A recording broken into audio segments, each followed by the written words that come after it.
So when we look at an expression for a polynomial approximation, we have this generic form of, it's really the standard form of a polynomial.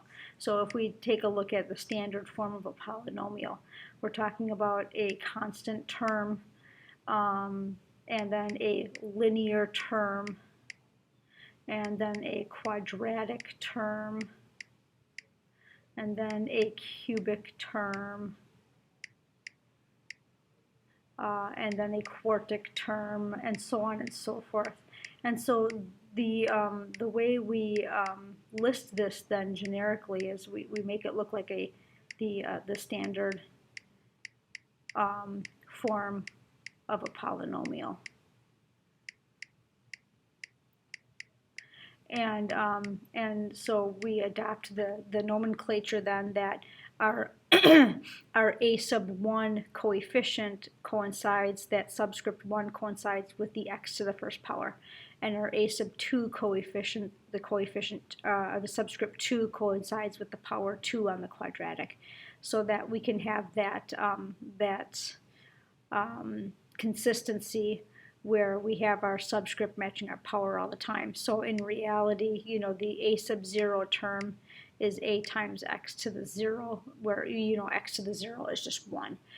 So that's your standard form for a polynomial. And so our polynomial approximations follow that standard form. And like any polynomial, the coefficients a sub 0, a sub 1, a sub 2, a sub 3, a sub 4, those don't have to be the same number. So it stands to reason then that there's a relationship between the a sub 0 and the a sub 1 term, and a relationship between the a sub 1 and a sub 2 terms because of the characteristics of the taking multiple derivatives, but they're not going to be the exact same expression. And so we then can write this polynomial expression as something that looks kind of like a geometric series, where instead of having a constant here, we have this a sub n term that varies with the term number that, where it's located. So if we think back to a geometric series,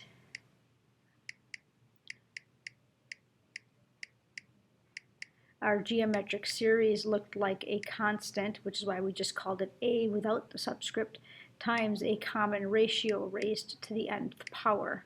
And that starts as 0 and goes to infinity. And so where this is a constant,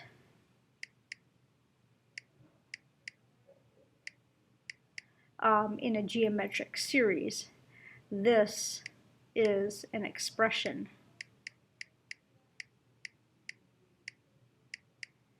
in a power series. And so that being the case, then we have to kind of deal with that expression and what that kind of brings to the table. But so if we look at these general expressions, then here is a power series for Maclaurin, where we have it centered at 0, and here's a power series for a Taylor, where it's centered at C. So, and those are the general expressions for a power series, but they look very geometric series-like in their formatting here. This is really close to a times r to the n, and this is also really close in that sort of formatting. So when we look at this, we've got some power series that we need to memorize, and we've dealt with all 3 of these power series already. We just need to expand them and recognize what they are. So if we start at 0, we have,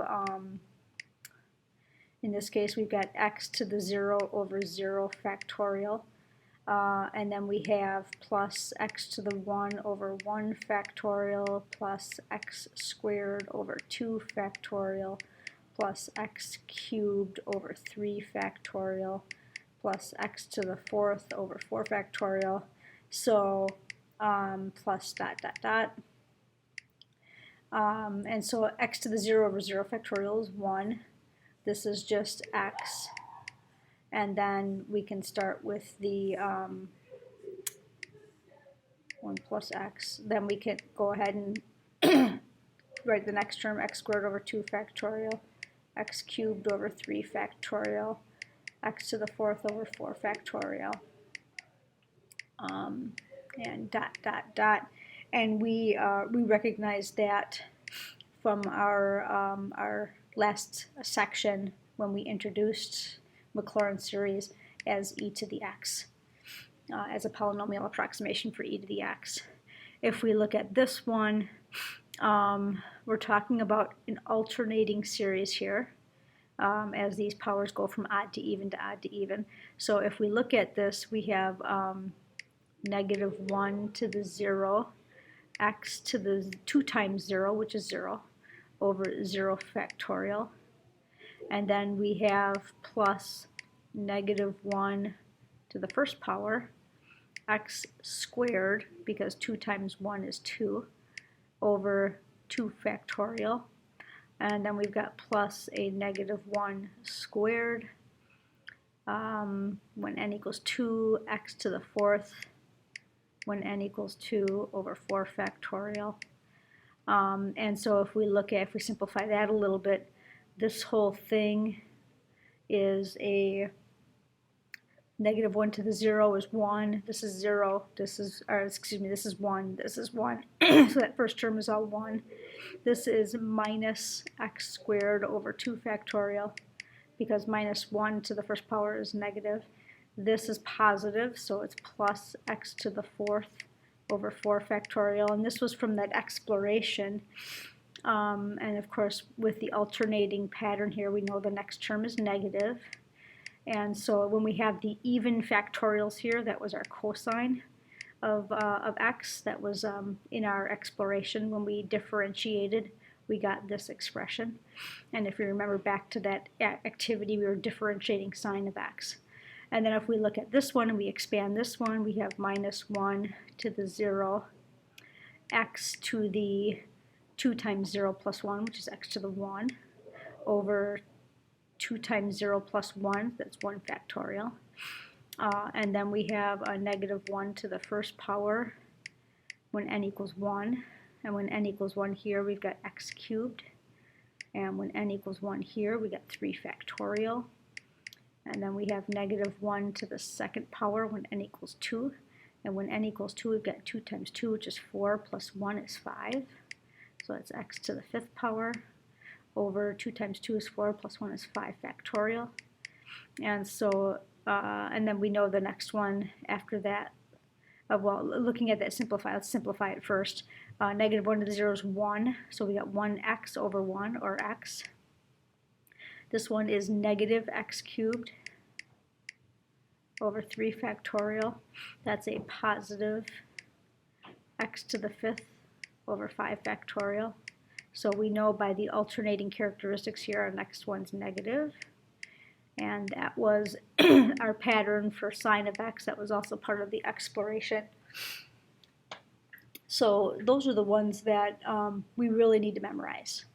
Is when they're given in this notation, we know this as e to the x. We know this as cosine x. We can see the even powers here. And we know this as sine of x, because we see the odd powers here. And so when we talk about power series, like I kind of mentioned earlier, they have this characteristic of being like a geometric series.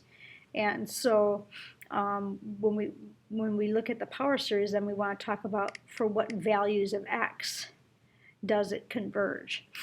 So if we look at this, going back up to this definition and how these are different, we see that this common ratio here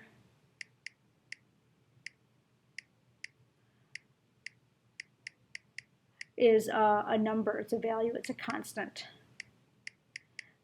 where this this common ratio here, x to the n, is a variable. And it's a variable that we could see by estimating back in the previous section. It's a variable that we can stick any value in for. So the question is what values for x cause this to be converging geometric series, and what values for x cause this to be a diverging geometric series.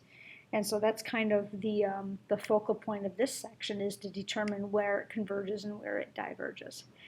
And when we do that, we're going to have to start talking about intervals of convergence. And so when we talk about an interval, if we can just kind of get a picture of a number line. When we're talking about an interval of convergence, that interval of convergence is going to occupy a portion of the number line. And so let's just kind of arbitrarily say that we're occupying this arbitrary portion of the number line. Okay, so we're going from here to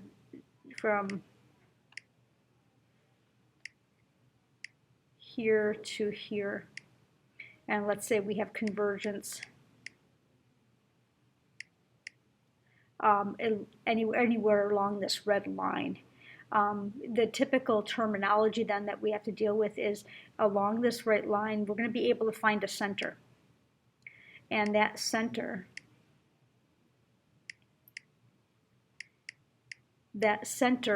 is going to be 0 if we're dealing with a Maclaurin, or it's going to be the value C if we're dealing with a Taylor. And then we have this radius of convergence. So if you think about a radius, the radius is from the center out to the edge, like the radius of a circle. So the radius of convergence would be this distance here. So that's our radius of convergence. And so we can have a radius of convergence then in both directions from that center, and that's going to determine our convergent portion of values for x. So these are all values for x that will cause the power series to converge.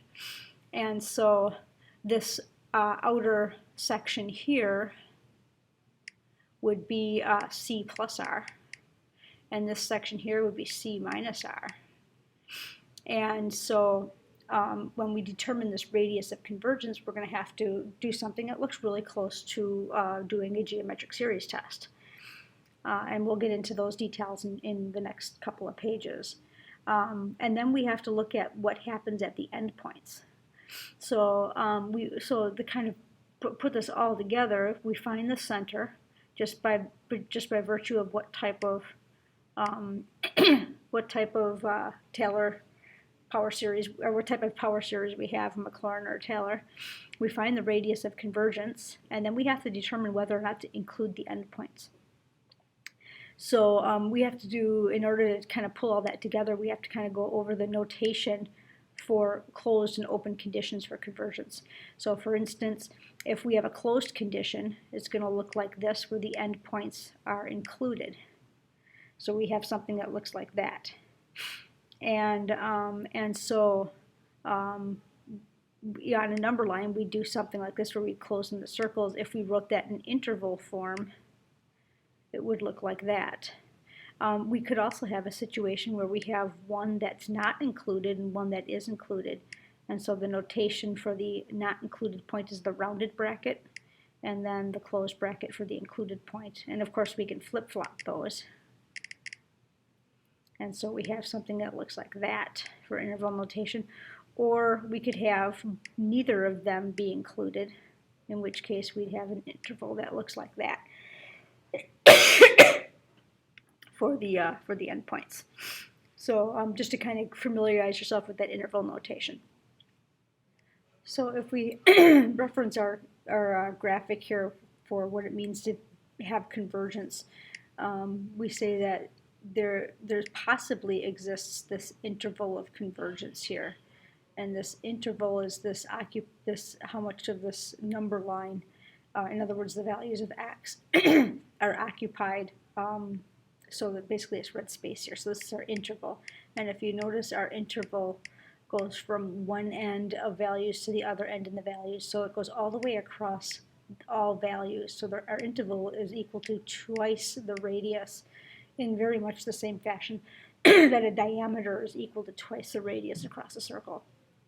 So when we talk about a power series, then we know one of these things is in fact true for every power series. Either the series converges only at C. In other words, if we would draw a number line, so if we draw a number line, here's our values for x, here's our center. Let's go ahead and copy and paste that. So if we have that situation where here's our number line and here's our center, then if it converges only at C, we are literally occupying, we are occupying just that point C on the number line. So it's a single value.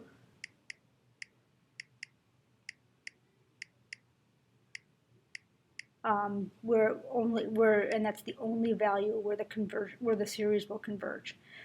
So when we think of that, and we think of our general expression for a series a to the n, x to the n, there's only one value for x that will make this a convergent series. If there exists a real number so that a radius exists, then we have this interval of convergence where we have a center, and then we have an interval of values that's centered on that number.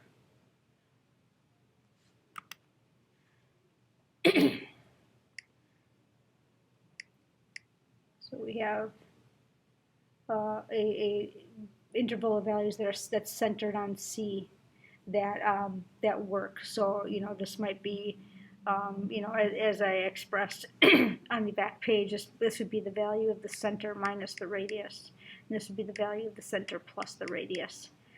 That would be, and that's exactly what this sort of thing says. If we solve this, absolute value of x minus c is less than r.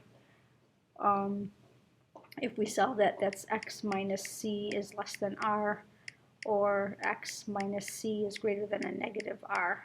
So as we solve that, we get x equals c, we don't. We get x is less than c plus r, that's this value, or we get x is greater than c minus r, which is this value here. So, and then it's just a matter of whether or not we include these two endpoints in that interval or not, so we have to look at the endpoints specifically. Or we could have a situation where when we solve this, we get all x's. So in this situation, we would literally have the entire number line.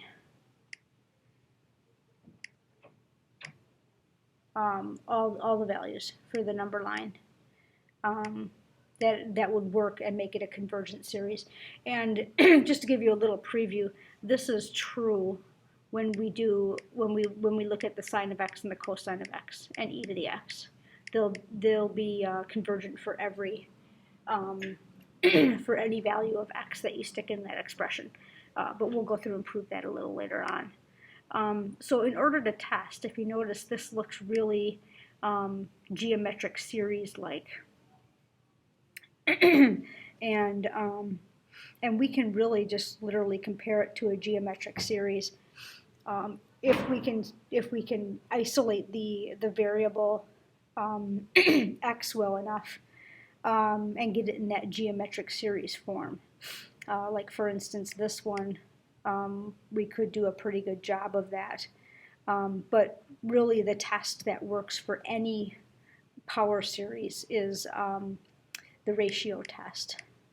And the ratio test, if you remember, it's basically the geometric series test, because the geometric series is saying let that common ratio be trapped between 1 and -1. And so when we talk about that common ratio, that common ratio is what you multiply your a sub 1 term to get a sub 2. So if you think about that, a sub 1 times a common ratio equals a sub 2, then that common ratio is a sub 2 over a sub 1. And that is the ratio test right here. If you remember back to the ratio test says take the limit as n goes to infinity of a n plus 1 over a to the n. And that is a2 over a1. And so we want to be sure then that we abide by the geometric series test, and we know that this ratio should be less than 1, so we know that this should be less than 1. And so that is the test that we have to run on any power series if we want to determine the interval of convergence. So we're going to run that test on this power series. So we're going to take the limit as n goes to infinity of the ratio of the a sub n plus 1 term over the a sub n term. So if we think about this, the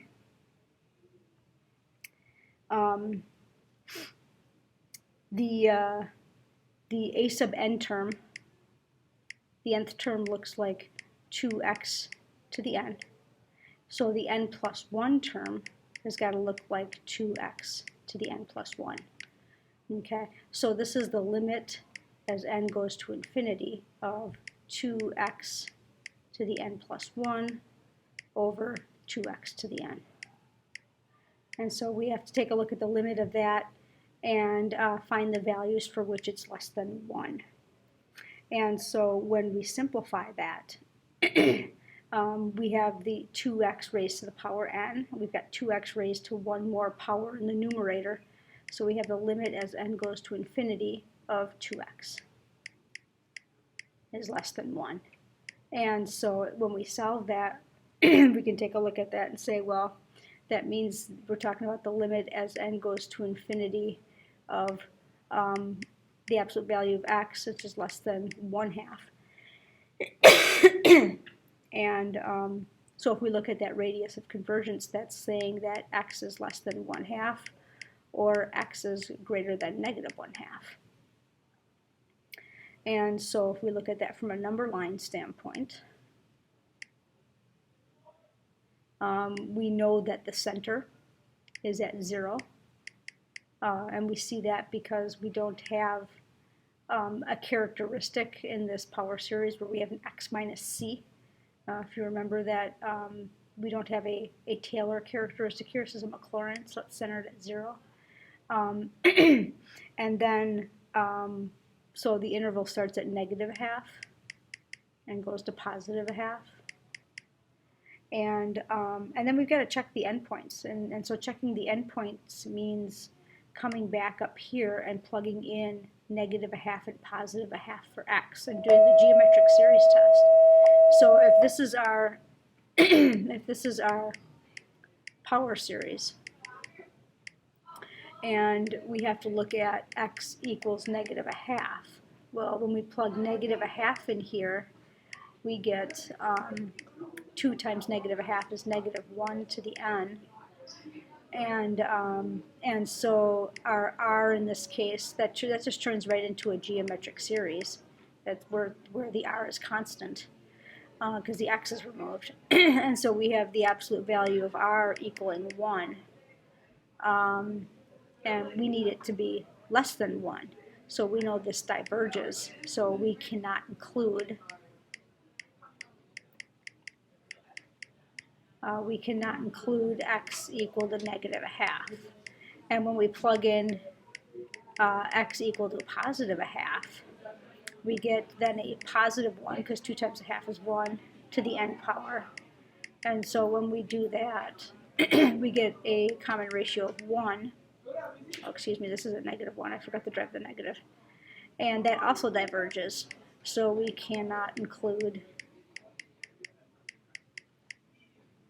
x equals to +1/2 either. So when we come back up here to our number line, that's saying we have to have an open circle here, and we have to have an open circle here, since the geometric series test showed that both of these were divergent. And so we can have anything in between -1/2 and +1/2. We just can't include those endpoints. And so we could also write that like this if we wanted to. Okay, so for this example, to find the interval of convergence here, we're going to again do the ratio test. So the first thing we're going to do is identify our AN. So our nth term just looks like exactly what we see here. 2n factorial x to the 2n power over n factorial. And our an plus 1 then is going to look like 2n. Now we have to put n plus 1 here. So we have 2 times the quantity n plus 1. So we have 2n times 2 times the quantity n plus 1 factorial. X to the, again, 2 times the quantity n plus 1. All over n plus 1 factorial. So if we simplify this a little bit, this is 2n plus 2. So we have 2n plus 2 factorial. This is x to the 2n plus 2. And this is n plus 1 factorial. Okay, and so when we look at that, then we can get some canceling to occur there as well. So we'll work out that when we put this all together in the ratio test. So looking at the ratio test, then we have the limit as n goes to infinity of an plus 1 over an. And we want to verify that we want to find the values for x which make that less than 1. And so that's the limit as n goes to infinity. I'm going to get a little tricky here because I'm going to write this as a multiplication instead of a division problem. So an plus 1, that's all of this. So that's 2n plus 2 factorial x to the 2n plus 2 all over n plus 1 factorial times, and then flip this. So n factorial over 2n factorial x to the 2n. And we have to verify, we have to find the values of x which make that less than 1. Okay, so when we start canceling here, n factorial cancels with n plus 1 factorial and leaves n plus 1. Let's look at canceling the terms that have the variable x in it. When we look at this power here, the first thing I notice is that there's a mistake here. When we have x to the 2n in the numerator and we look at x to the 2n plus 2, or 2n plus 1, 2 times quantity n plus 1, when we distribute that we get 2n plus 2. And when I rewrote it down here, if you notice I only have 2n plus 1 here. So let me get rid of that and rewrite the power appropriately. It's actually 2n plus 2. Okay, so when we look at canceling the x terms, if you think about it, this means x to the 2n times x squared. And then this is just x to the 2n. So if you notice, we have 2 more x's in the numerator than we do in the denominator. So when we cancel this out here, use green. When we cancel this out here, we are left with an x squared after all this cancels out with this, and then this whole term cancels out. Okay, and then now let's look at the factorials. And if you remember, a factorial is a number with a product all the way down to 1. So 7 factorial is 7 times 6 times 5 times 4 times 3 times 2 times 1.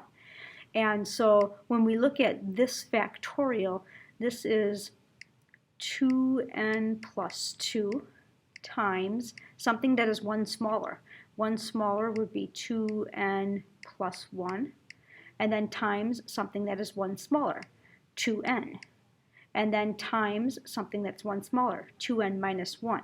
Well, but really, once we get to the 2n, we can just put the factorial here because just like 7 times 6 times 5 times 4 times 3 times 2 times 1 is 7 factorial, we could also write it as 7 times 6 times 5 factorial, because that's what this is. That's 5 factorial. And that's kind of how we're writing it here, 7 times 6 times 5 factorial. And we're doing that so that we can see that we have a 2n factorial on the top and a 2n factorial on the bottom.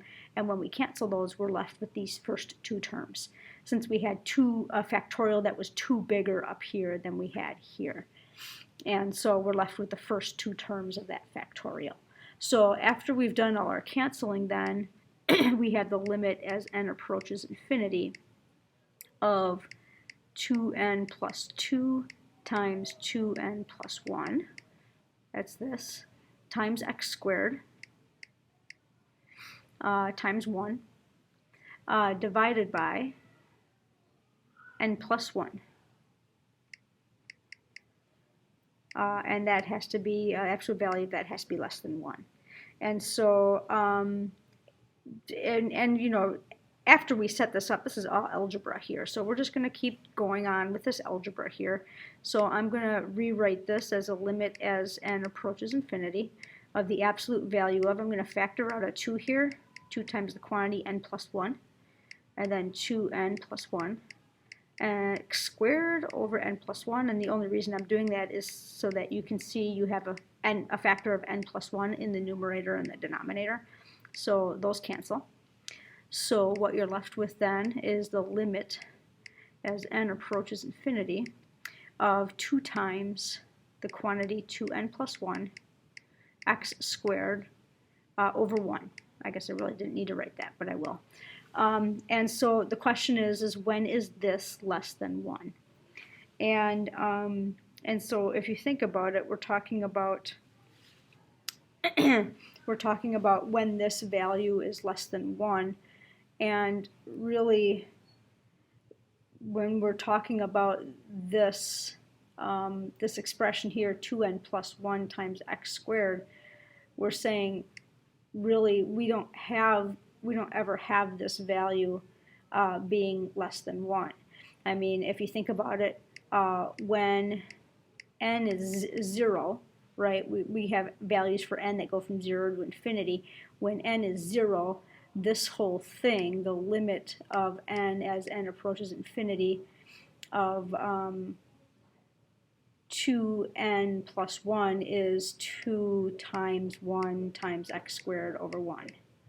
So so this is never less than 1. And so as we take this limit as n approaches infinity, then this whole thing approaches infinity.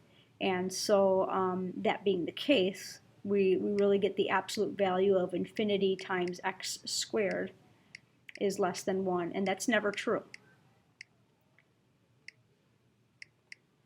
And so this is the situation where if this is never true, then we don't have an interval.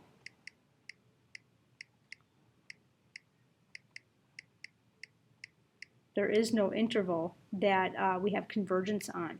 So if we don't have an interval, then what we're talking about is we're looking at the number line here. And we're looking at the center point here, and the center for this series, if we look back up here, we just have an x, so this is definitely a Maclaurin, which means the center equals 0.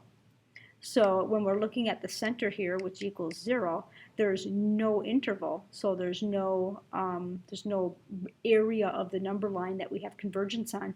We just have convergence at that center point. So when you get the statement that never seems to be true, all we have is convergence at that one single location. So so that means we have a radius of 0. You know, the radius is measured from the center out to the endpoints. And since we have no interval, we have no radius. And so we only have convergence at the center. So only converges at 0. For this example, the first thing we want to acknowledge is that we have an alternating series. And so when we talk about having an alternating series, that kind of that we just have to acknowledge that this is going to alternate from positive to negative. And how do we deal with that when we're talking about the a plus 1 term? I'll just show you in a second. And so we have this alternating series, and it's n plus 1 times x to the n power. So again, we want to set up, our a sub n term looks like minus 1 to the n plus 1 times n plus 1 x to the n, and our a n plus 1 term looks like minus 1 to the n plus 1 plus 1, which is n plus 2, times n plus 1 plus 1, which is n plus 2, x to the n plus 1. And so for this one, we can go ahead and set up the ratio test here. So we've got the limit as n approaches infinity, and I can write this really as a fraction since its expression is not that complicated. But since we have these absolute value signs here, the fact that we have alternators here really doesn't matter. So when we put these terms into the ratio test, all we really have to do is take this portion of the term and this portion of the term. Because really the ratio test is saying take the absolute value of n plus 1, a to the n plus 1 term over a to the nth term. And really, so what that's really saying is the limit as n approaches infinity of the absolute value of a to the n plus 1 term of a over the nth term of a. And so, so really we can just drop these alternators altogether. So what we have then is we have the limit as n approaches infinity of n plus 1 times x to the n plus 1 over n plus 2 x to the n plus 1 over n plus 1 x to the n. And we'll keep the absolute value signs there. That has to be less than 1. And so when we're talking about that limit as n approaches infinity, we've got n plus 2, and so we have one more n in the numerator, so times x over n plus 1 is less than 1. And so when we're looking at evaluating this limit here, we can do a quick L'Hopital's.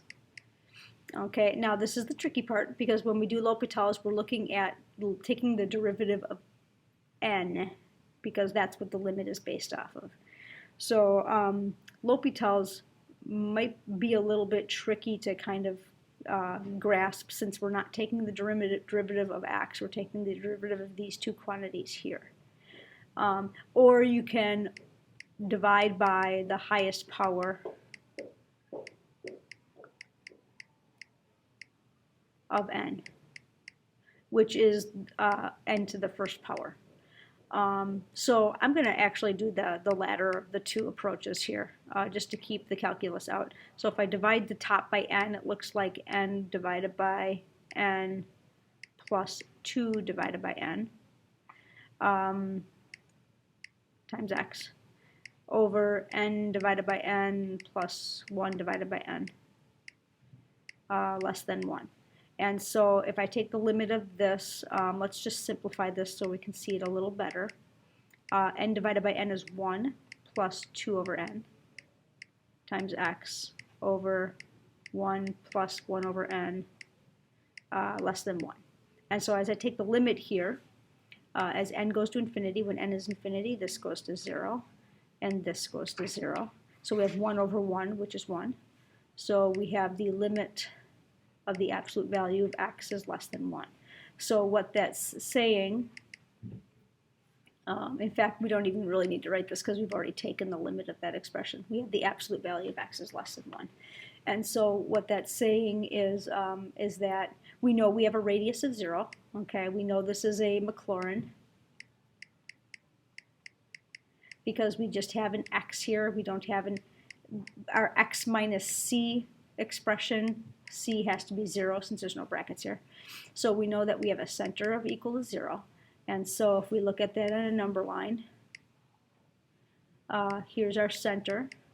And so here is our, if this is x is less than 1, here's our 1, and here's our negative 1. So we have to be between those two on the number line. And then now we've got to look at each situation here. So when x is equal to 1, what happens? Well, when x is equal to 1, that means we have 1 to the 1 power. So we have the series as n goes from 0 to infinity of minus 1 to the n plus 1 times n plus 1 times 1 to the n. Okay, and 1 to the n is going to be always n. Excuse me, always 1. Said that wrong. So that's looking at as n goes to infinity, that's minus 1 to the n plus 1 times n plus 1. And so as if we take a look at this, as n goes to infinity, we're talking about adding bigger and bigger terms, right? When n is 0, we've got negative 1. When n is 1, we've got 2 times 1, which is 2. When n is 2, we've got 3 times a negative 1, which is negative 3. So if we do the nth term test here, we're going to take the limit of n plus 1 as n goes to infinity, and that's going to equal infinity. So the nth term test, remember, is a test for divergence. So this is divergent because we get an infinite value here. So in other words, that infinite term is in fact infinity. So the sum must be infinity as well. When x is negative 1, now we have to go back and evaluate all this for negative 1. So at a positive 1, we have an open circle because we have divergence, so we can't include that value. At negative 1, we're looking at negative 1 to the n plus 1 times n plus 1 times negative 1 to the n. So we have this scenario, okay? And so we can combine those. That's the same base to a power. So it's like saying 2 to the 7th times 2 to the 6th, one less power. That would be 2 to the 13th. So this would be minus 1 to the 2n plus 1. And then times n plus 1.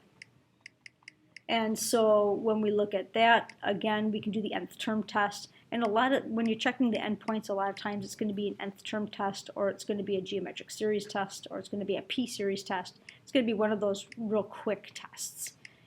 So the nth term test, we're going to take the limit of n plus 1 as n goes to infinity, and we're going to get infinity again. So that's not 0, and so we also have divergence here. So even when x is negative 1, we still have a diverging series. So we have convergence then between negative 1 and 1, but not including those endpoints. So we could also look at that as being written like that. For this example, we again have an alternator, and so we're going to acknowledge that as the fact that we can just drop that alternator. Let's kind of get out of the way here that this is in fact a Maclaurin again. So this is also a Maclaurin because it's an x. It's not an x minus, it's not an x minus c format, which would be a Taylor. So we know that the center is at 0, and so we're looking at centering things about 0 again. So we'll take the a sub n term as being x 2n plus 1 power over 2n plus 1, and then the n plus 1 term is x, and again it's going to be 2 times n plus 1 over 2 times n plus 1 plus 1. So the n plus 1 term looks like n to the 2n plus 2 plus 1, so it's 2n plus 3. So if I got that, it's 2 times n, 2, and then adding a 1 there, over 2n plus 3. So when we take the limit as n goes to infinity of the absolute value of those expressions, I'm going to take that and make it multiplication right away. We've got the n plus 1 term here, so we got this one, x to the 2n plus 3 over 2n plus 3, and then the reciprocal of this term, 2n plus 1, over x to the 2n plus 1. And that's got to be less than 1. And so taking a look then at the canceling that goes on here, as you can see here, we've got 2 more powers of x than we do down here. So this cancels out to an x squared, and this cancels out to a 1. And then we have those 2 there that don't exactly cancel. We're going to have to do a L'Hopital's or a dividing by the highest power of n. So we have 2n plus 1 times x squared over 2n plus 3. And that is less than 1. And so as we take that, as we take the limit of n as n goes to infinity, we're looking at, I'm going to go ahead and divide by the highest power of n again. So that would be 2n over n plus 1 over n times x squared over 2n over n plus 3 over n, less than 1. And so as we take a look at that, let's just simplify that before we apply the limit. We've got 2n over n is 2 plus 1 over n times x squared. And then the bottom is 2 plus 3 over n, less than 1. And so as the limit as n goes to infinity, so as n goes to infinity, this goes to 0, and this goes to 0. And so we're left with 2 over 2, and 2 over 2 is 1. So we're left with x squared is less than 1.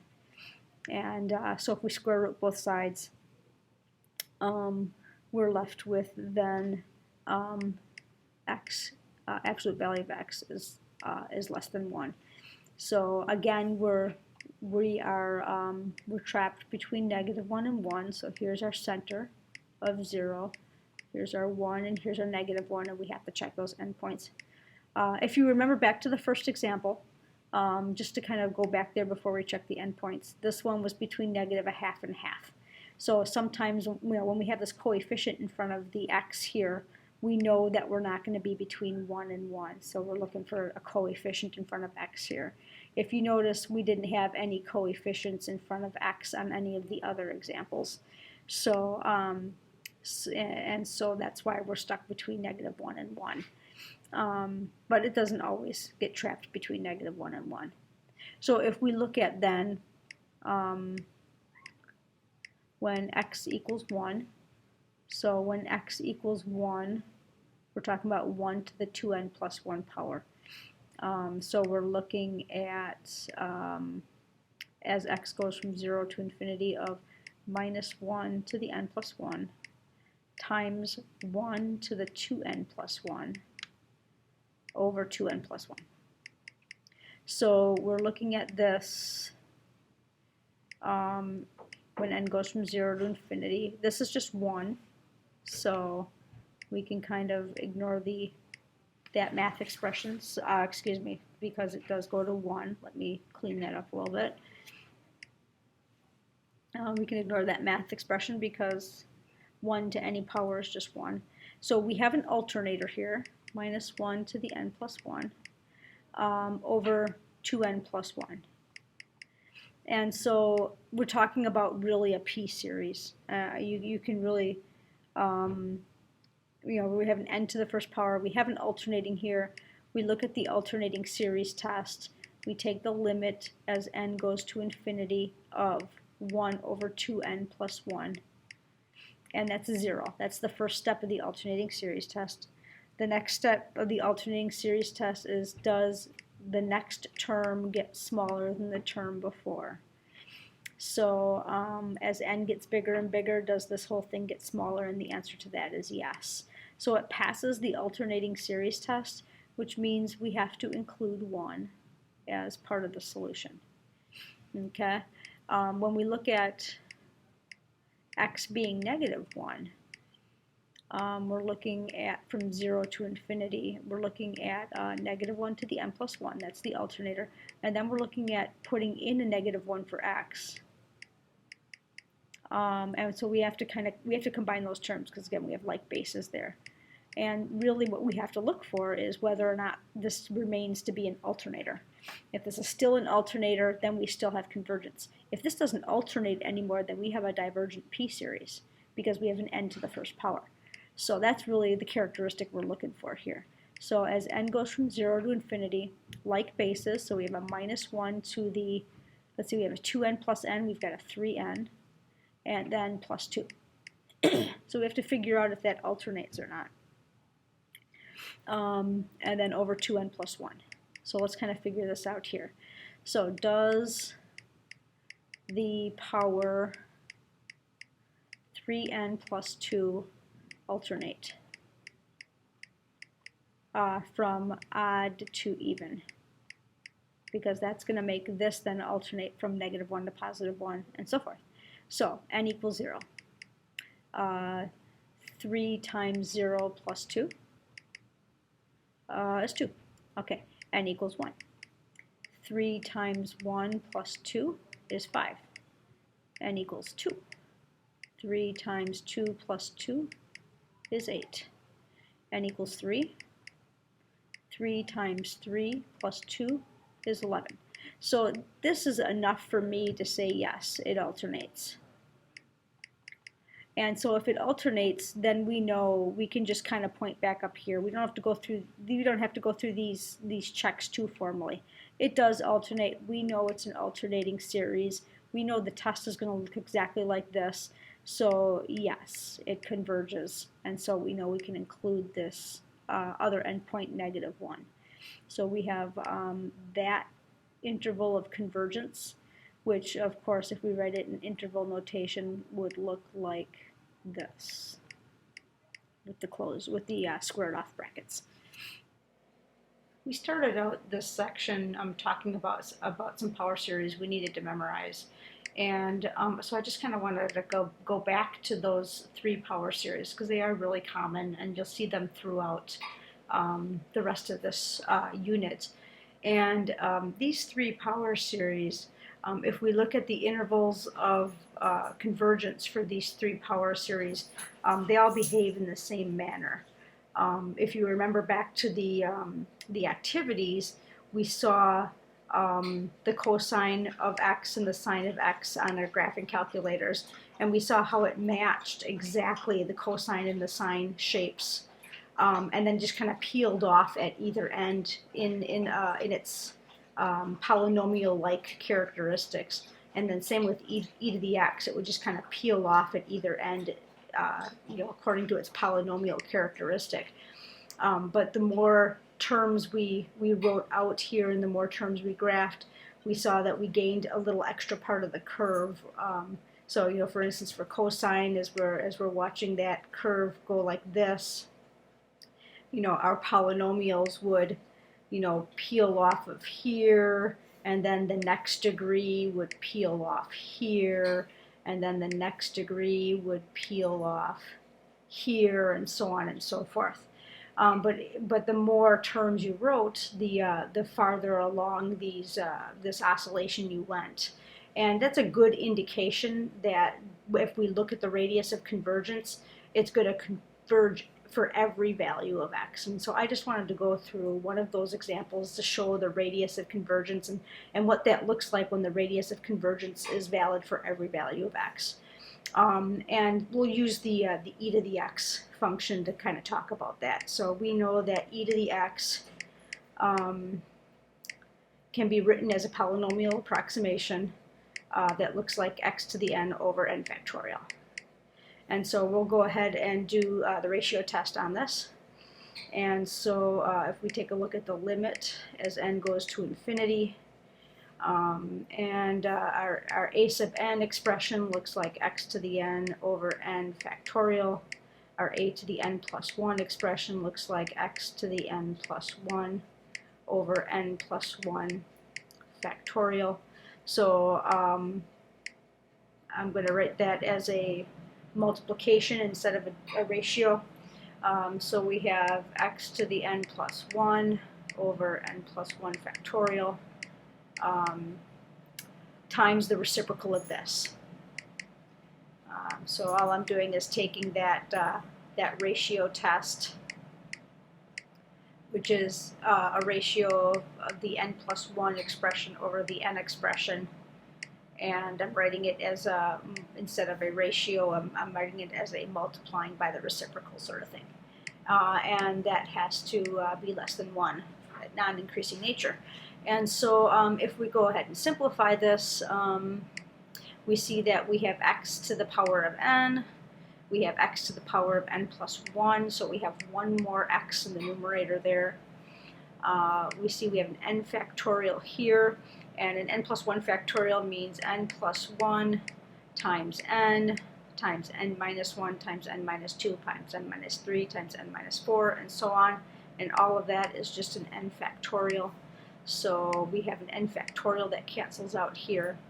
So we're left with the limit as n goes to infinity of the absolute value of x over n+1. And that has to be less than 1.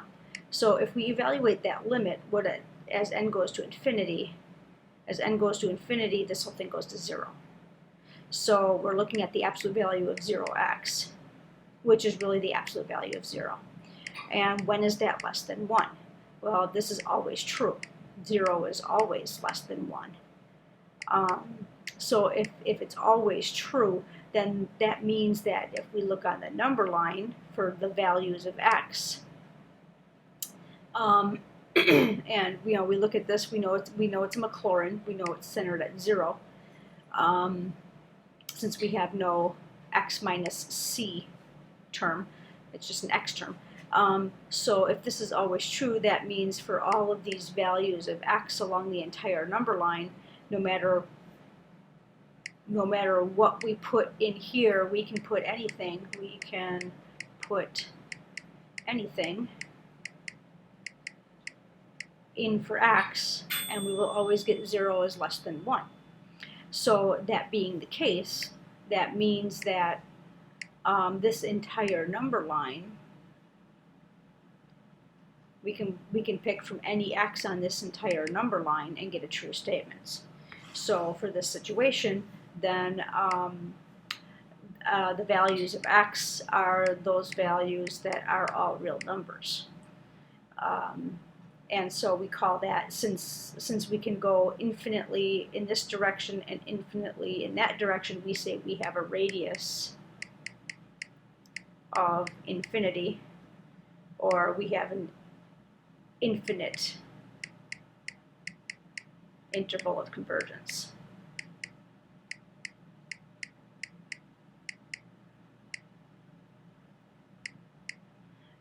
And so if you know, and that's why we saw when we would graph e to the x, as we got to higher degree polynomials, it would match e to the x perfectly. It just would peel off in its polynomial nature at some point. And cosine and sine are the same way. You know, we get this peeling off as we get to higher terms, but we get this total point-for-point matching up until that polynomial approximation has to behave as a polynomial. So, so likewise, cosine and sine x also have infinite intervals of convergence. So if we, if we wanted to kind of title this here,